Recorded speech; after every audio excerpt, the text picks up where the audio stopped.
That one glorious word represents more than just the geography between the Sabine and the Rio Grande.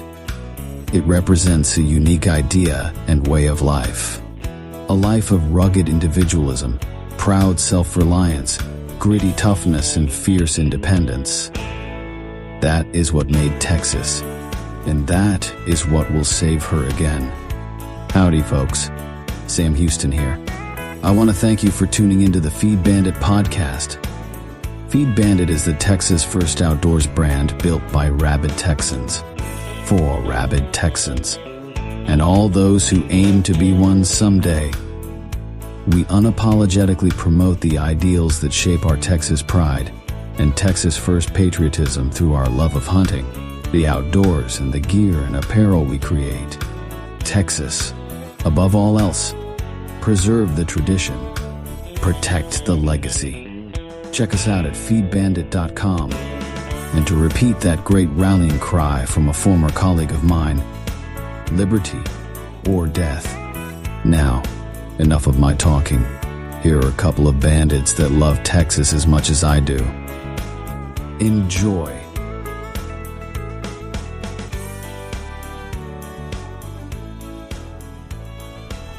Howdy, friend. Welcome back to the Feed Bandit podcast, brought to you by Texas First Outdoors. We're all Texas First here at Feed Bandit, and that shows in all the gear we have out there, which is pretty cool. Go check it out. And the message that we try to impart here. And on this day, a solemn special day here in Texas, March 2nd, it is when we celebrate the birth of the country of Texas. It's our Independence Day. It is a day that is special in Texas. However, it's not nearly as special as it actually should be. And that is a damn shame. I get into this like befuddled, amazed, saddened, disappointed, funk of some sort around this time every year, because it occurs to me every year that no matter how important this day is to the history of Texas, Texans no longer remember it. It's very seldom celebrated across Texas.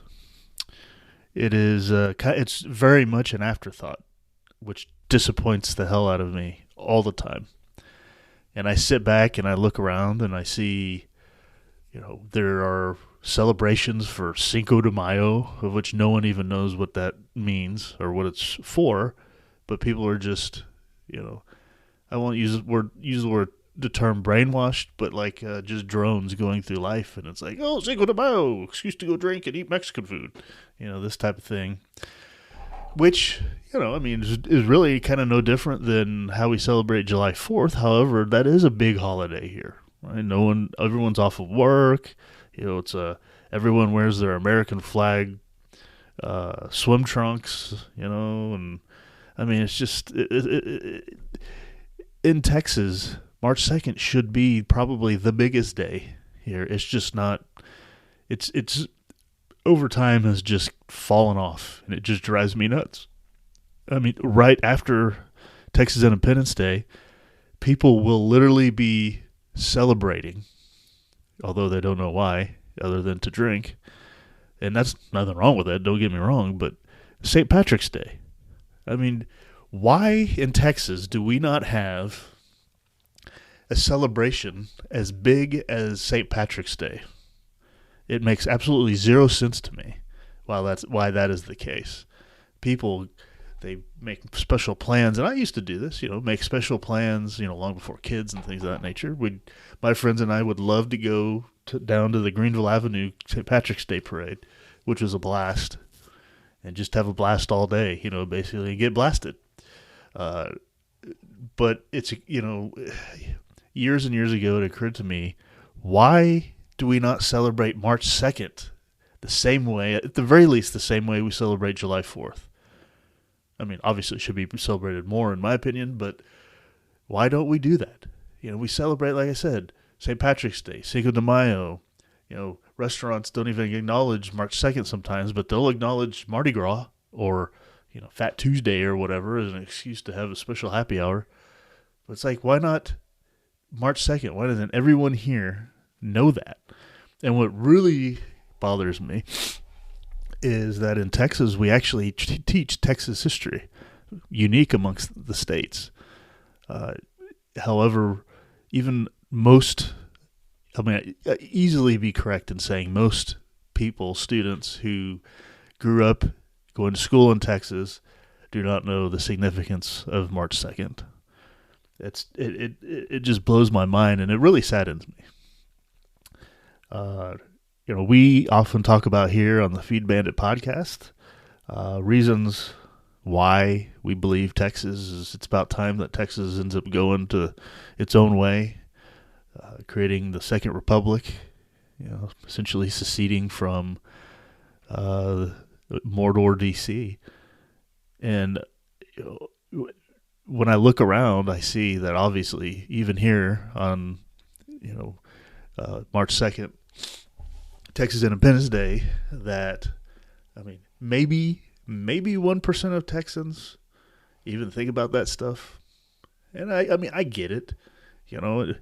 You go through life and life seems pretty normal. We're conditioned to thinking, hey, this is just the way it is. And then we're also brainwashed into thinking, oh, well, my God, how would we exist without the federal government in Washington, D.C., our big daddy up in Mordor to, protect us from all the evils in the world and all the boogeymen. It's like, what will we do? Oh, no, immediately, if Texas seceded, we'd be taken over by China. These stupid brainwashed thoughts, we just have not gone through a tough enough time here to start waking up people's minds and their eyes to why it's imperative that Texas leaves. It's one of those things where, you realize it too late. And then once you realize it, it's significantly harder to fix the problem, as opposed to right now. Hey, now's the time to fix the problem while we can, or at least while it's easier to fix the problem. But the problem is the people, they don't perceive themselves as hurting enough. And because in my view, governments and the federal government of the United States has perfected the art of tyranny and oppression. How have they done that? Well, slowly, like a slow drip over time, little liberties have been taken away, not just from the people, but also powers have been taken away from the states and the local and concentrated in the center in Washington, D.C. And because it's been a slow drip, people just accept it. It's like, well, that's not that big a deal. That's not that big a deal. And over time, you wake up and it's like, holy geez, I am literally, and it's also, around tax time right now, of course, people are putting their taxes together, and I am too. And you look at it like, holy shit, I'm paying 25 to 40% of everything that I work my ass off to earn to be pissed away by Mordor. And for what? What do I get for that? But that's all we've known our whole lives. So it's like, so the kind of the bias is, well, if we don't have that, oh my God, it'd be anarchy. People would be going wild on the street shooting everybody and blah, blah, blah, which is completely not true at all. It's an irrational opinion, but that's just how people think about things. And but they don't think about what am I getting for this? What am I getting for when they take 40 cents of every dollar out of my, or 30 cents or 20 cents out of every dollar that I spend my time I can't get back, spend my time to earn. What am I getting for it? Ask yourself that. What do I get for that? Oh, well, who's going to maintain the roads? Well, if you just take 5 minutes to really think about that, you probably answer that question yourself. Who's going to police everything? Usually the questions that come up when I have a conversation about seceding or leaving Mordor and DC, at the very least, not even getting into how large should government be, what power should government have, this, that, and the other. It comes down to questions like that.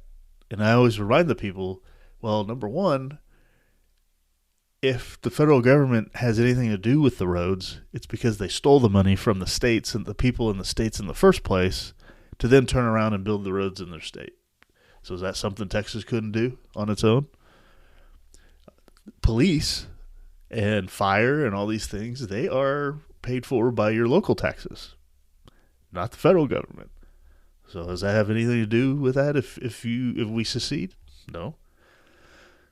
However, what would happen is the burden of the 20 to 40% that is of our lives that are stolen, meaning through our taxes, and it is stealing your life. It's stealing your life because you spent precious time that you'll never get back to earn those 20 to 40 cents on the dollar that are just pissed away in half a second by Mordor DC. And then, without going into too deep on what it pisses the money away for, I mean, just look at all the stuff going on right now. We have federal government and administration especially, but the Congress, of course, as well.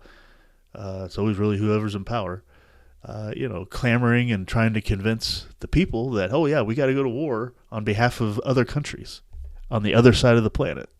Why? Well, somehow it's because it would protect us here, so we got to go bomb other people over there, and all those things, and hope that they don't get pissed off and really come over here and commit a self-fulfilling prophecy. What does Texas, forget Washington D.C., but what does Texas have anything to do? The people of Texas. What is anything going on, for instance, on the eastern coast of the Mediterranean have anything to do with the people in Texas? Nothing. The only thing that can happen by Mordor doing things over there is making Texans less safe, because we'll become targets for retribution, blowback. I mean, it's the most obvious thing in the world. So they're going to go piss away our money that they stole from us, our life that they stole from us. They're going to go over, spend it on bombs to bomb people that are no threat to us whatsoever. Typical government, right? So, you start thinking about these things on a day like today, Texas Independence Day, and you look back to what were they thinking about back then? Those guys, they would have been happy staying Mexican citizens. That was the original intent. Two big things that they just asked for, which wasn't a big deal, but of course the central Mexican government screwed it up. They wanted their own state. At the time, Texas was part of Coahuila, and that was a huge state. And the Texas part, obviously, through immigration from primarily, the United States at the time, although other European countries and whatnot, a very different culture than the Mexican-Spanish culture that was prevalent in Coahuila and the rest of Mexico. So I thought, you know what? How about, just so that we could better, manage ourselves, let Texas be a state of Mexico, and we'd be fine. Well, that was a big kind of thing for whatever reason, because Mexico, they're a little wary about so many gringos coming into Texas, and rightly so. I mean, that would make sense. But also, when Santa Anna threw out the Constitution of 1824, which was a pretty good constitution, it guaranteed a lot of rights for people. Remember, constitutions don't grant rights; they either guarantee them or acknowledge them, and prevent the government from violating them. At least that's what the paper's supposed to say. Of course, we see here in the United States that the Constitution, especially the federal Constitution, has either been utterly powerless to prevent government abuse of people's rights, or it sanctions them, one way or the other, because it happens, right? So it's kind of invalidated itself in the sense that it's almost not worth the paper it's written on, and our processes only exist through tradition.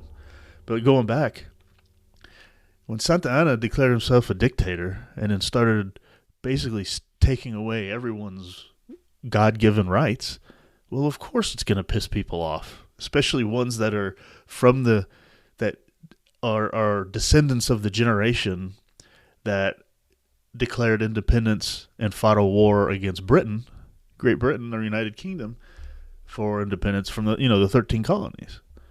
So naturally, that's fresh on their minds. So they're gonna come here and say, no, the heck with that, But if you really look at it, those people that started meeting on March 1st and then on March 2nd executed, meaning or signed, the Declaration of Independence, Texas Declaration of Independence, they would have been perfectly happy not fighting, not declaring full independence, not risking their lives, in that endeavor, if the Mexican government had just said, okay, yes, not a big deal. You can have your state, you can have your legislature here, you can have your governor, but you're part of Mexico. We recognize your rights under the Constitution of 1824, and let's just move down the road. But that's what happens. Governments inevitably, whether it's under a single dictator or a dictatorship of despotic congresses and multiple presidents, they always steal end up stealing your freedom, and you got to do something about it. Well, okay. They felt like they were put into a corner, and back then people actually had honor, and they said, it's not worth living as slaves under a despot. I'd rather die than have that happen. So let's take our chance and fight for our freedom. That's what they decided at the time, and it was over much less stuff. I mean, think about it. They were so far out on the in the frontier of Mexico that do you really think the Mexican central government out of Mexico City could have really, overtly and on a daily basis oppressed these people? Yes, there were things here and there, but in the end, big deal, right? But now, here we are, 2026, where the technology and everything has made the world so much smaller.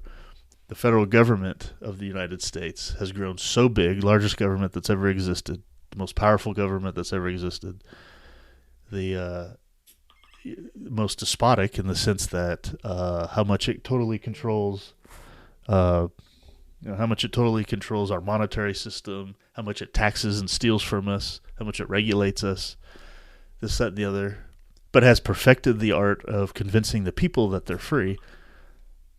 Sorry for these noises if you're hearing that. I'm not sure. I just don't want to turn the sound off.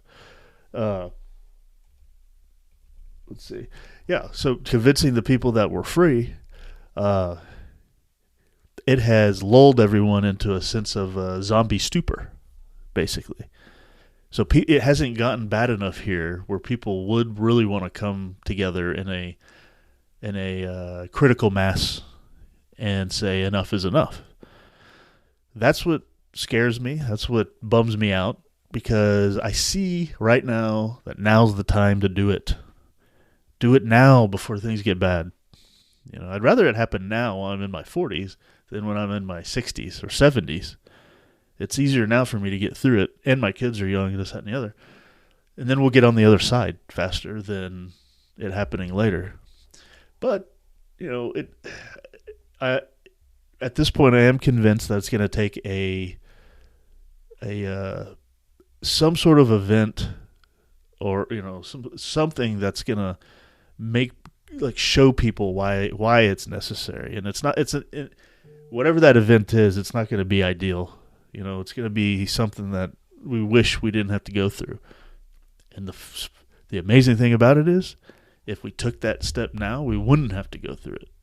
Because Texas could quickly and immediately, when it shed all of the oppression out of Washington, D.C., even if, let's say, you just got rid of the federal government stuff and you kept the Texas government as is, as corrupt as it is, kept it as is, if you just shed the albatross of all the crap that the federal government places on us, Texas would be the most prosperous country in the world within 5 years. No doubt. No question in my mind. Just think about that. That's a grand statement, of course, but just what government in general, and the federal government especially, exists to do is to hold us back, to hold you back, to hold me back. Imagine if you could keep, like, the money, the taxes that are reported as taken out of your paycheck or that you pay as income tax out of your annual federal tax return. What could you do with that if it stayed in your pocket? Just think about it. It doesn't mean you have to spend it. What could you invest it in? Could you buy more land? Could you make more investments for the future? Start a business? Things of this nature. I mean, but multiply that across all the 35 million other Texans that are here. What could we do together to unleash the power of the people of the state without the federal government massive chains that are holding us back? It would be totally glorious. So I've been thinking about that for a while. Like, what would it look like? What would Texas look like in that scenario? But it's a long road. It's a massive uphill battle. It's a massive uphill battle just to even, like I said at the beginning, just to even like tell people what is March 2nd historically, and then beyond that, why that should happen again. I mean, it is a slog. Some days I'm very depressed about it'll never happen. Yeah. Other days I'm like, you know what? Maybe it really will. Things happen fast. You never know.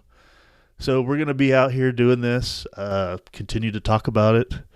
Hopefully you, dear listener, at this point, if you're listening to this podcast, you're probably on board, I would imagine. Stay on board. Keep talking to other people about it. You never know what kind of, brush fire you might spark in the minds of the men you're talking to. Men being, of course, humanity. I say that because, man, there are women in this movement I know that are diehard Texas independence people too. So, I mean, it's just everybody. Just talk about it. And an easy way to do it, to help you do it, at least, is to wear gear that spreads that message, right? It's a constant message. It's just every day it has to be just shown to people. If you wear a shirt, like from Feed Bandit as an example, that at the very least maybe just shows something about Texas, and it plants some seed in someone's mind. Oh, a Texas shirt, that's cool. Or it does that, or the shirt actually has an interesting message on it. Like we have some T-shirts out there that show. One has a seal of Texas. It says the Republic of Texas seal, right? And then at the bottom it says like established 2000 and it has question marks. If someone sees that, they'll be like, I wonder what that means. Maybe they'll ask you, or maybe they'll just take it with them and they'll think about it more. Planting a seed, that's the key, So that's the kind of stuff that really we gotta just keep doing, and that's what we're gonna keep doing here at in Texas First Outdoors on this Feed Bandit podcast. That's why we exist. I mean, also, we love the outdoors, so we'll keep talking about stuff like that. But also what really drives the foundation of everything is the love of Texas and the love of our families and the people that love the state as well, and why we believe the natural state, pun intended, of Texas is independence from Washington, not as a political subunit district of Washington, D.C. Enough of us taking orders. It's time for us to go on our own. So I think that's the takeaway message here on March 2nd, Texas Independence Day. So I hopefully this is, fanned a little existing brush fire that's already going on in your mind. Check out the shirts we have out there that are available.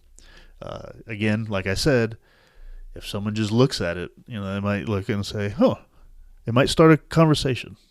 Just a quick example. I was wearing one of our hats that says, it's the Texas flag, but it says Texas First on it. And I noticed this guy staring at me. So I looked at him and he goes, "Oh man, good luck with that." So that tells me, hey, he saw it. He was thinking. He's probably thinking, ain't no way anything like, any Texas stuff like that's going to happen. But it planted the seed, right? So that's the key. That's what we got to keep doing. Just plant the seed. And maybe someday, March 2nd will be celebrated across Texas bigger than how we now celebrate July 4th and even blocking St. Patrick's Day. So, okay, with that, thank you so much if you've made it this far for listening. Oh, I also just wanted to say, if you didn't hear the history roundup from this morning, March 2nd is also the day my daughter Poppy was born. And we knew she was going to have to be a C-section. And it just so happened that when we were in there scheduling, March 2nd on the year she was born was on a Monday. So our options were March 2nd or what would that be, 26th, February 26th, that Friday. And I mean, when the doctor said that, I immediately said March 2nd. No question about it. So talk about luck. I was lucky enough to have my daughter born on Texas Independence Day. So special to me. And Poppy, when you listen to this someday, you are very special to me, as I hope you know and realize. I love you very much, and keep the tradition and the passion for an independent Texas and Texas first going. So all right, folks, thank you so much for listening. I really appreciate it. I will catch you back here on the next one. All right, you take care.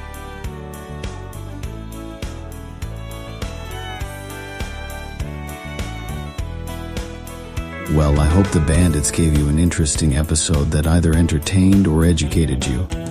Or better yet, both. Hell, I told them this podcasting thing looks harder to do than defeating Santa Anna.